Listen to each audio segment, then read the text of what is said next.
Today my topic rest transformation of sentences. तो कल हमने ट्रांसफॉर्मेशन ऑफ सेंटेंस का 2 रूल बताया था, तो आज उसमें हम एक नोट लगाए हैं। एक नोट नहीं बल्कि 2 नोट है।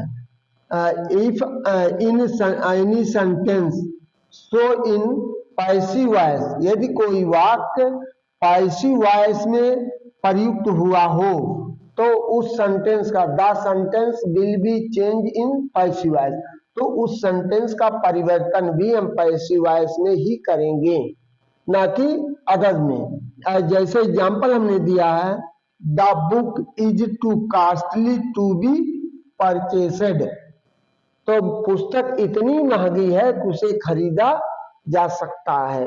तो यहाँ इसका ट्रांसफॉर्मेशन होगा, तो पुस्तक इतनी महंगी है कि उसे खरीदा नहीं जा सकता है।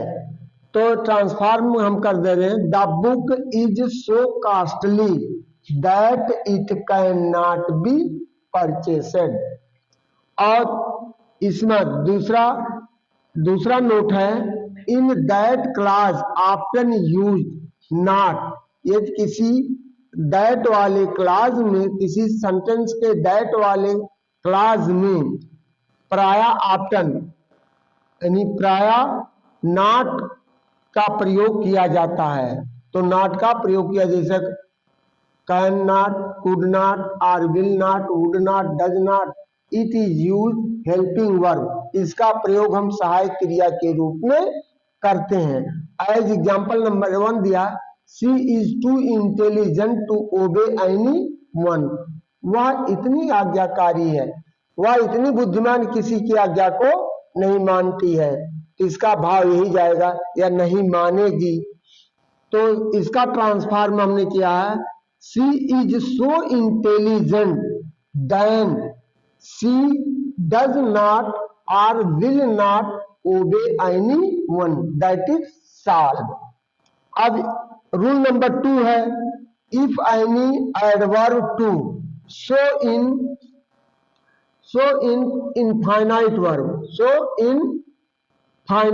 Verb, infinite verb negative, the during changing in transformation not is use, no use.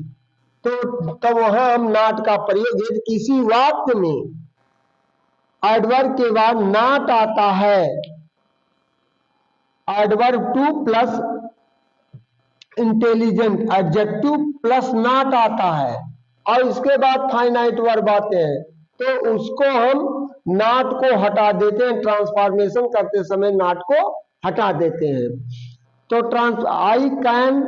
I am too intelligent not to solve all the questions, तो इसका हमने ट्रांसफॉर्म किया है, I am so intelligent that I can solve all the question, मैं इतना बुद्धिमान हूं कि सभी प्रश्नों को हल कर सकता हूं।